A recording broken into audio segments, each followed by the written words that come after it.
Hello everyone, this is Rick and welcome to Astral Club. Today's video is Ghulams Choice.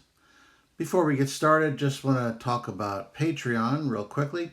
If you're interested in supporting Astral Club on Patreon, you'll get commercial-free early videos, direct email where we can talk back and forth a little bit, and some special patron content. And if that's something you're interested in, there'll be a link in the description. Well, I'm now in my new digs here, my wife and I, and I still have boxes everywhere, but at least we're all moved in. I started astral projecting again pretty quickly. I was a little concerned that it might take my subconscious a little while to get comfortable, because that can happen sometimes if you find yourself in a strange environment. But no, I started off pretty quickly. My first one was just what I call nice, pleasant, easy astral projection. I flew around the town here and just kind of checked out the different sites, the river, the little sports stadium, the local college, and it's all very pretty, and it's an interesting way to look at things when you could see them from the air looking down.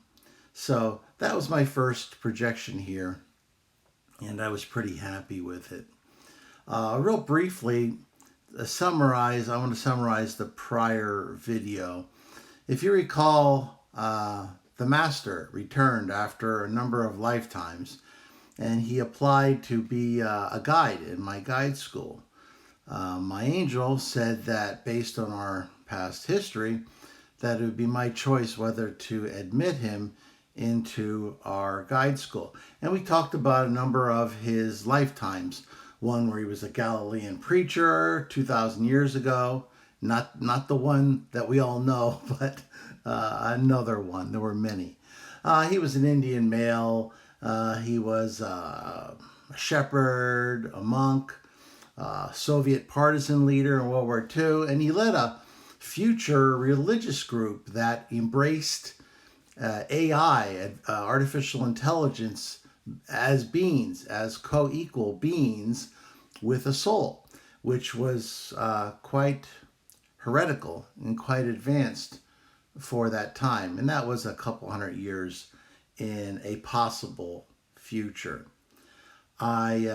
I ended our interview saying I needed to think about what I should do.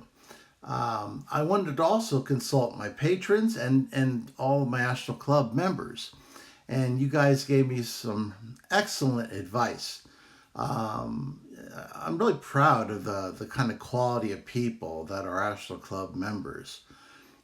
Your advice was, I thought, extremely wise. Most people believe that forgiveness was in order. There was certainly a good amount of people who thought that there was cause for concern. Perhaps he should be brought on a trial basis. Perhaps he should be watched. Some sort of a situation where he couldn't be completely trusted. But basically, just for the most part, they were all extremely thought-provoking, and a couple of them mentioned that all of his lifetimes were in male, and in one form or another, he had a sort of privileged leadership role. Heck, even as a shepherd, he was controlling animals.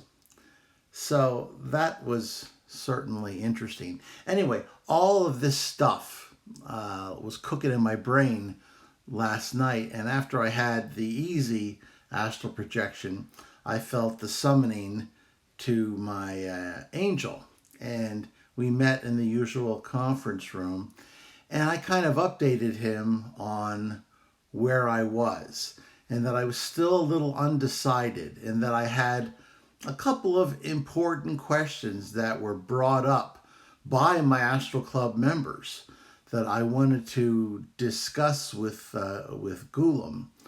And before I made any kind of a final decision to bring him into the fold, as it were. So, he supported everything that I told him, and we set up another meeting. So, once again, I lost consciousness and I went to the same place that I had gone to before. And once more, Ghulam was there waiting for me. He got up from his seated position, and I motioned him to please sit down. I sat down as well. And I asked him if he was still interested in joining our guide school. And he said he was. The first question I asked him is, why our particular school? I mean, there are other areas that he could assist in. His response was that since I was in this school, he thought that it would be the best decision to assist the school that I belong to based on our past history, and that he thought it would be easier for him to make it up not only to me but to others. And I accepted that. I asked him about his lifetimes, and I made the same observation that some of my Astral Club members had made. The fact that he'd always been male in the lifetimes that he reviewed for me, and that he'd always, in one form or another, had been in some sort of a privileged or controlling position. I asked him why he never took the body of, say, a woman, back in past history, and not some royalty, just some common woman who, was in service to, her family, her community. And he didn't really have a good answer for me, other than he said that he was much more attracted to those other types of male leadership lifetimes. And I said, listen, I certainly understand that, but being a guide is more than just being a good leader and being powerful. It's also being sympathetic and being nurturing. And that I was somewhat concerned that perhaps he hadn't had a chance to develop those types of skills, which most definitely in the past were embodied in the female part of the human species, more so than the male. Not to take anything away from the males, certainly, but certainly in the past, females were much more common in those types of situations, and more adept at those types of skills, because quite naturally they give birth to our offspring, our young, and generally they are the first line of defense as far as bringing up our children. So that nurturing instinct comes more naturally, I think, to the females than it does the males, just because it's a biological imperative, if nothing else. And I asked him if he would be open to a female lifetime. His face looked troubled, and I sensed his thoughts were in turmoil at that particular suggestion. I said, well, let's table that particular discussion for a moment, because there's something I want to ask you. One of my Astral Club associates, and he said, oh yes, I am aware of your presence in the internet, and that you call Astral Club. I said, okay, then I don't need to explain it to you then. Good. Anyway, I said that I was quite interested in the name that he took on, Ghulam.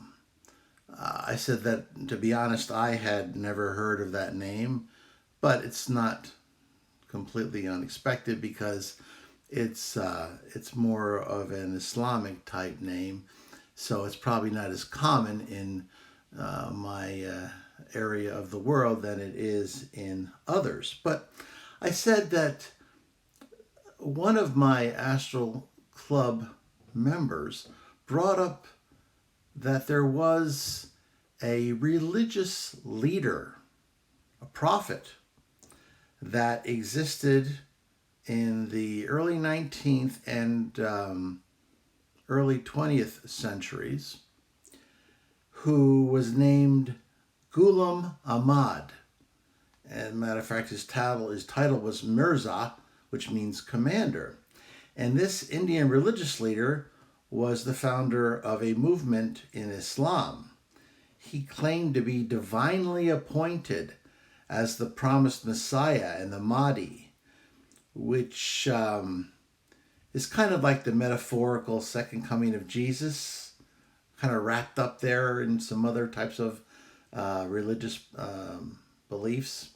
And he said that he was also in fulfillment of latter-day Islamic prophecies. He had a number of, also heretical religious beliefs for the time. He angered Christians because he claimed that Jesus survived the crucifixion and that he went on to live a life and die a normal death. And at the same time, he managed to anger mainline Muslims when he claimed to be a prophet, because the mainline belief system in Islam was that Muhammad was the last prophet to be sent by Allah. So in his lifetime, he gathered in the Indian area around 100,000 adherents. And today, the movement is still alive. And this particular Astral Club member, and a patron, by the way, used to be a member of this movement, which is now 400,000 strong, although he no longer considers himself an active member, active believing member in this particular Islamic sect. And he was the one who pointed out the curious nature of this name Ghulam.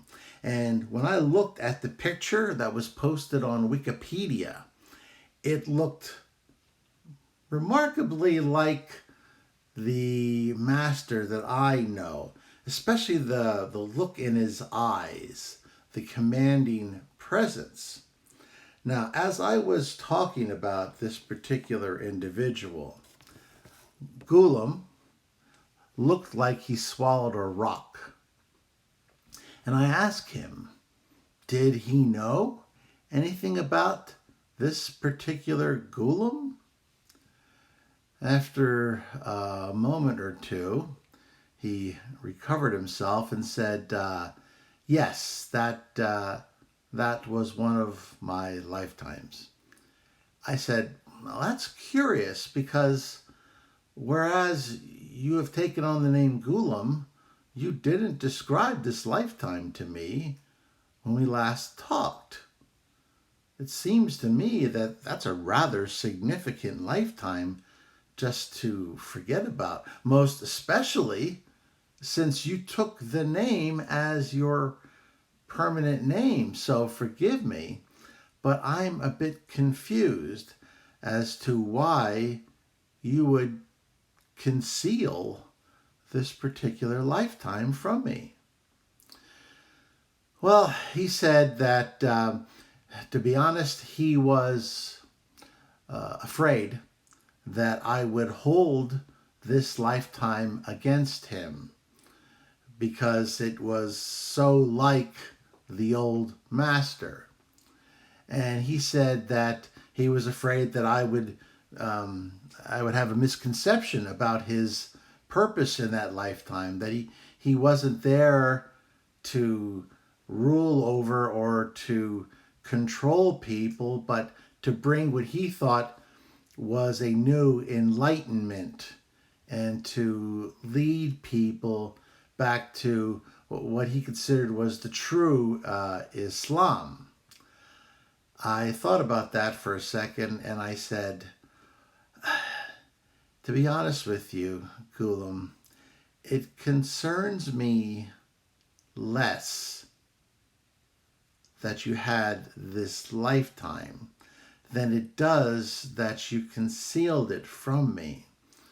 The purpose of our interviews here is to help me decide if you have gained the experience through the physical lifetimes that you're going to need to be a guide. And honesty is one of the important elements of being a guide.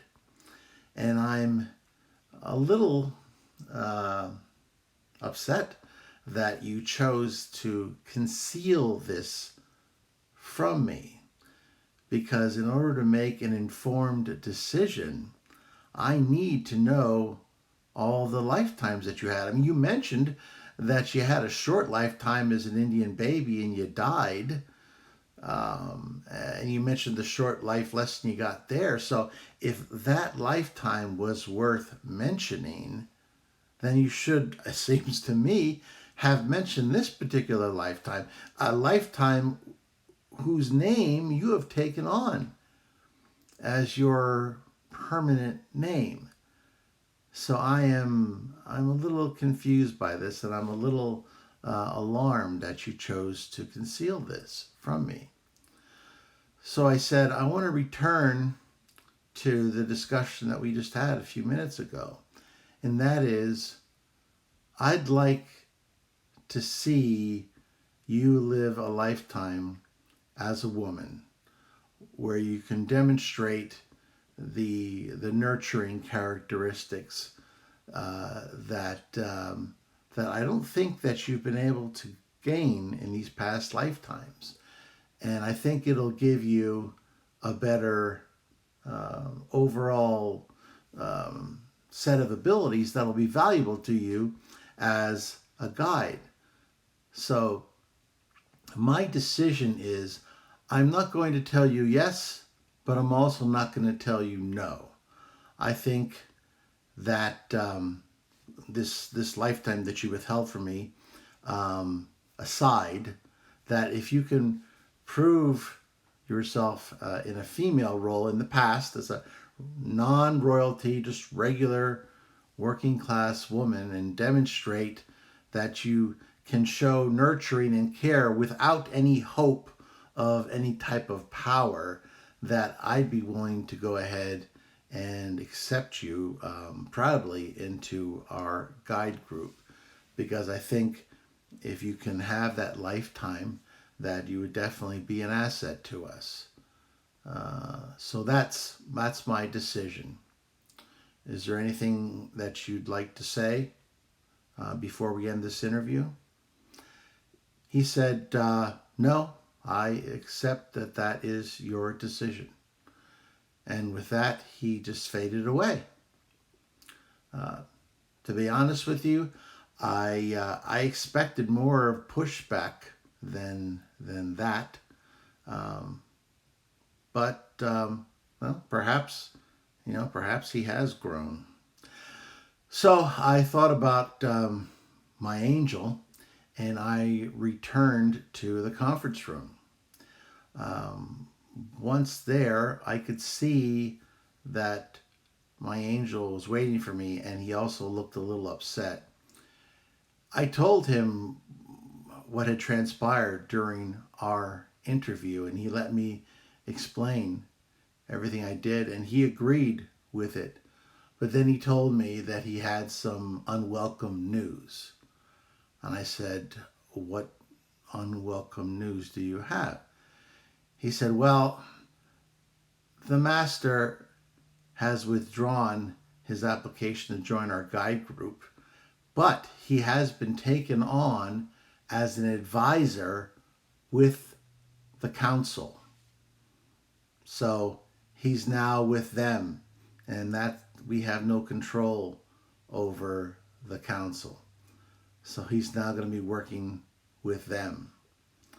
Well, I was a little upset, I'll be honest with you, because I started thinking, what was all of that for? Why did I go through all of that interview?